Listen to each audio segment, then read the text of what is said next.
I made these gorgeous Christmas ornaments this year, and they're probably my favorite that I've made, and so I wanted to share the process with you guys. It might be after Christmas, but it's never too late to start for next year, right? So I started out by using the Color Creator mica powder set from Alumilite, and these are color shifting mica powders that I'm going to brush onto my mold from Redesign with Prima. This is the Frost Spark mold, which came out new this year, and it's a beautiful snowflake mold. For these molds, I'm actually going to use a couple different powders and a couple different molds, but we're going to start out here by watching the process on this snowflake. This Color Creator mica powder set comes with several different colors. On these examples, I'm going to be using this blue color shifting mica powder, and then I'm going to be using a purple one on one of the larger snowflakes as well. I'm just brushing these on using an artist brush, and I make sure to just cover the bottom of the mold. You don't need a lot of mica powder, just enough to cover all the silicone. You don't have to worry about getting excess mica powder onto your mold. This mica cleans off really easily just using a brush and some soap and water in the sink after they're done. These color shifting mica powders wowed me even more than I expected. They're absolutely beautiful. I can't wait to show you when I pull them out. Mica powders are always different qualities and you never know what you're going to get, but the Alumilite mica powders are really nice quality. The color is really nice and saturated. And by brushing them onto my mold like this, I don't have to paint these molds or anything once they pop out. They're going to pop out pre-colored. The next thing I need to do is mix up a little bit of Amazing Casting Resin, and Amazing Casting Resin comes in a two-part resin. It's parts A and B, but I'm going to be mixing these up using a little bit of black resin dye, also from Alumilite. Once I mix the two parts of this casting resin together, it's going to start setting up. So I'm going to mix my resin dye into part A before I mix them together, and that gives me plenty of time to stir it in without the chemical process to start happening. Now that one part of my resin has all that dye nice and mixed in, I can go ahead and mix it together with the second part of my casting resin. I'm going to take these two parts and pour them together into a silicone cup. Nothing happens to these two parts as long as they're separate in separate cups, but once I mix them together, the process is going to start. I want to stir for about 30 seconds, and then I need to start pouring this into my mold.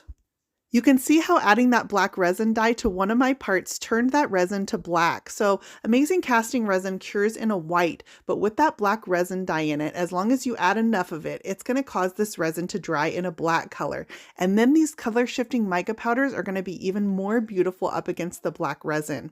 I never care for the unfinished back of poured resin ornaments, and so I'm going to make these two-sided, and the way that I'm going to do that is by taking an ornament that I've already completed and I'm going to place it against the back of my wet resin, and then I'm going to weigh it down so these cure together.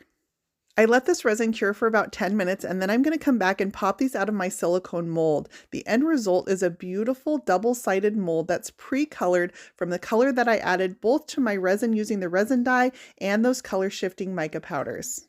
I thought it was so cool how against that black resin, that blue actually comes out looking more green, and then the purple comes out looking more blue. But these ornaments aren't done yet. I'm going to add a little bit of sparkle to the top of them. So I'm going to do this using Artistic Painting Studio's foils.